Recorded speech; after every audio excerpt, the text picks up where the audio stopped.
while we were in Miami and attended the Washington Elite Conference. Very elite. Very elite. So elite. Super elite. And what's his name's restaurant? Oh, Pitbull. Pitbull's restaurant, yeah. We encountered this dude. We did. And we thought, he looks like Colonel Sanders. That was the very first thing. And I was like, I am hungry for chicken right now. I want some chicken. Turns out he has got a baller of a system that fixes the problems that we find at entertainment centers, like where you earn tickets for playing games like a Dave & Buster's. Yep. You know all the crap? The Chuck E. Cheese things, you get the coins and you earn all these tickets, you play the skee ball, and then you're like, I'll take that eraser. Yeah. You know? And two Smarties. And two Smarties. It's a new time, it's a new generation. And Andrew Prell is the founder and CEO of Convergence. SilicaNexus.com is the website. And you've got a cool system. Andrew, welcome to Bad Crypto. Well, thank you for having me. I love your all's podcast. It's awesome. And we love your chicken. I love the rubber bands you have in your beard. That's well, if I take it out, I look more like Colonel Sanders. No, it's this Captain Lou Would you Albano. please? Remember that old wrestling guy? He would have like little. He would do that. There you go. Oh. Damn it! Now I want a side of some corn and baked beans. Come on, that Colonel. coleslaw And some coleslaw. All right, so talk a little bit about the problem that I alluded to here. You know, with claiming prizes for tickets at these centers. Everybody knows, and it's not really a secret. It's not really a secret in the industry that playing the games and winning the tickets is a blast. Trading the tickets in for the prizes is a massive letdown. I mean, those prizes suck. Well, unless you have 500,000 tickets and you get to walk out with a decent prize, but like the Xbox, an Xbox, but you end up paying about $800 for that Xbox. No. More. Okay. Yeah. Okay. So if it's an $800 Xbox, you're probably, on average, they're paying 4 times that. Oh my gosh, that's crazy. These are expensive Smarties, then. That's are. One damn expensive eraser. They're paying for the fun in the entertainment center. Yeah, However, the average vend is about 50 cents, right? That's the average there. But we want to be able to have non-fungible tokens in there from video games for the whole gamut. I mean, if you want to trade it in for instead of the 5-cent eraser, you can get some small common card out of Splinterlands or something like that, all the way up to the Elite and have a $5,000 item. All right, let's clarify here. What you're talking about is instead of getting a piece of crap from the shelf, offering a digital item that can be used in a game. Correct. So we offer prizes that don't suck. Is that the tagline? That is the tagline, actually. Prizes that don't suck. So it's interesting. So if we go out here, like when we met in Miami, you did not have the big kiosk now, but out here. Well, I didn't bring it with me because they wouldn't let me have it on the plane. I had to fly down to Miami. So that is big. So tell us about this huge kiosk. So this kiosk that you have is like about 7 feet tall or something? About 7 foot tall. It's actually a dual-sided 55-inch touchscreen kiosk. Oh, wow.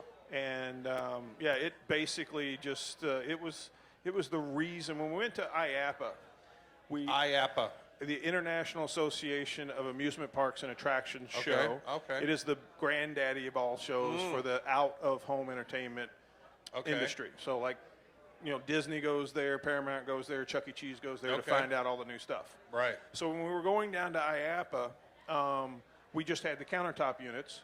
And when you just have the countertop units, those things were just awesome. And then all of a sudden, 2 weeks before, I ran into that monster kiosk, and I was like, gotta have it. Gotta have those. We got 2 of them, went down there, and it was the right thing to do because in the out-of-home entertainment industry, it's basically go big or go home. So size matters.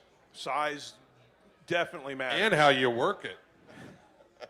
Well, how do you work it? You earn these tickets. Are you doing away with the tickets? Is everything going to be digital? So the tickets nowadays don't come out in a physical form at most places. They come on a card. I have a Dave & Buster's digital wallet on my phone. You got the app. I got the app, and it's actually, interestingly enough, not called Dave & Buster's. If you go search for it, you won't find it. It's called I don't know, something else.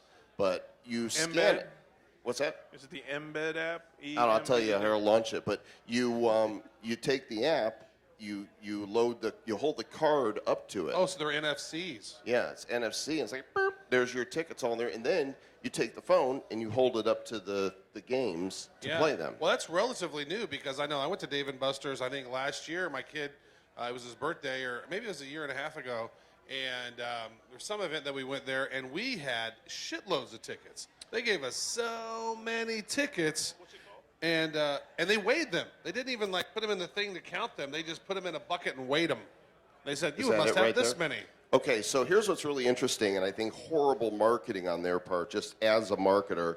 The app has the Dave & Buster's logo, but the title of the app is Fun.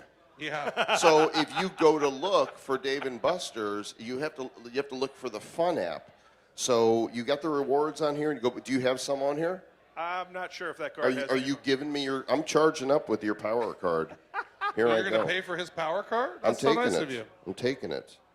He's actually going to take it, see if it has it. He's taking my tickets. Oh, my God. How do I do You this? just took 200 and something tickets off of there. Did that really work? I think it No, did. I think those were there from before. Okay, so how does this work? Like, forget the card. That thing's worthless now because we're going digital. Right. We'll actually go to the app, but still the majority of the places have the cards. So you win a bunch of tickets and they're on your card. Yeah, so they're not worth the ticket. The card's not worthless. No. There's still a lot of places that use them. And then you take that up to the kiosk. You select the different NFTs from different games, different video game items from different games. That's all you care about. You don't care that they're NFTs. So you see this is kind of cool, that's kind of cool, and you add them up, and you have 14,000 tickets or 400 tickets, whatever, and you add them up until you get to your balance. And then you go to purchase them. You have to have our Trade Binder app. You scan the QR code, and they just move over to your phone, and you take them home with your phone. So is that easy for? Yeah, so my guess would be, I know that crypto can be hard, right? So How many kids do you know can download an app onto an iPhone? Right, most all of them, right? Exactly. That's how hard it is. Okay, that's how hard it is. So it's like, well, I know they go through the process of like, oh, it's a trade binder. Now I got to connect this and send this over there. It's not hard. You've tested it. They get it, and they figured it out Yeah, quickly. we actually thought we were going to have a problem with that, and we did the field test. We had some MBA students go to Laser Blaze, do a field test, and part of it was how easy is it to do the app? And they said it's not a problem at all. The hard part is you have to train the public that they want the digital items instead of the physical ones. You have to let them see Right. the difference in the fact that they're there. That sounds like that's probably just making them aware of the fact that that's an option. Exactly that. Well, is the when big they thing. see that kiosk there and they walk in and mom's going, Billy, do you want the little Hot Wheels? Mom, look at this. They got this weapon over here I on want this this thing. Fortnite skin Like, down I want, the road I or want something, this. right? Exactly, 100%. I mean, it's like, Mom, no, look at this. Can Yeah. I get this? Screw And that. That's and Mom's like, let me think. I don't have to step on the Fortnite item at 2 in the morning. Sure. right. That's true. So we went to the kiosk out here, and the currency of the platform are droids. These are the droids you're looking for. These are the droids we're looking for.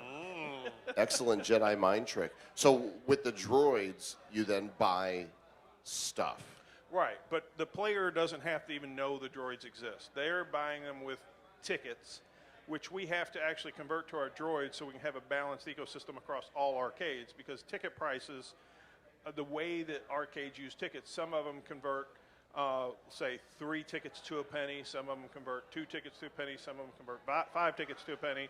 It's just different ways that they grew up, because they all grew up in separate areas and they didn't talk to each other way back when. Right. And they set their prices. So we had to balance that out with our droids and then price everything to the droids, so we don't have to then reprice them all based on the ticket prices of each individual. So are the arcade. droids going to remain a certain, like a standard sort of stable coin that's going to be a set price? The droids, we effectively sell the droids to the arcades at 2 cents each. Okay. If a large arcade like a Dave & Buster's is doing $2 million worth of product a year out of a location, which is what they do, and it's all going through our system, and they can save 1% by buying them on the secondary market, they're going to buy them on the secondary market, which is fine because it balances out our crypto and it will help maintain it as a stable coin. So by the time you figure in the cost of having physical inventory and shrinkage and all that, the profits are just as good or better for the game entertainment centers. The arcade, basically, for every dollar they take in, they have a cost of goods going out of about a quarter. Okay, that's what they think. But then they have to add to that storage, labor, and shrinkage. We have no storage, we have no labor, and we have no shrinkage. So just that alone is better. But on top of all that, none of that matters. What matters is we have the prizes the current generation wants. That makes a lot of sense. Now, I'm curious about this. So we went through the process. I got a gun. I got a couple of cards. I got like a little Pokemon-looking thing. But how do I get them? How do I get them off? I mean, how do the? So say we go there and we get them. We got a little thing, a little Ethermon or whatever, and I got them on my trade binder. And then how do I put them into a game? So if I may, because you.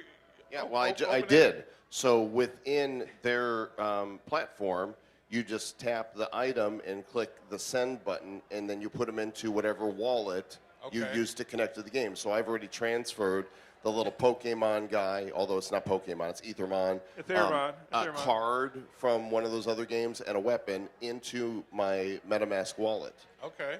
So they have to be crypto games then, I would assume? No. No. If we're actually going to GDC and looking to try to bring in some of the AAA titles, which we will then take their video game items and make them into NFTs. Okay, nice. Of course, GDC is that gosh darn conference. That Yes. darn it.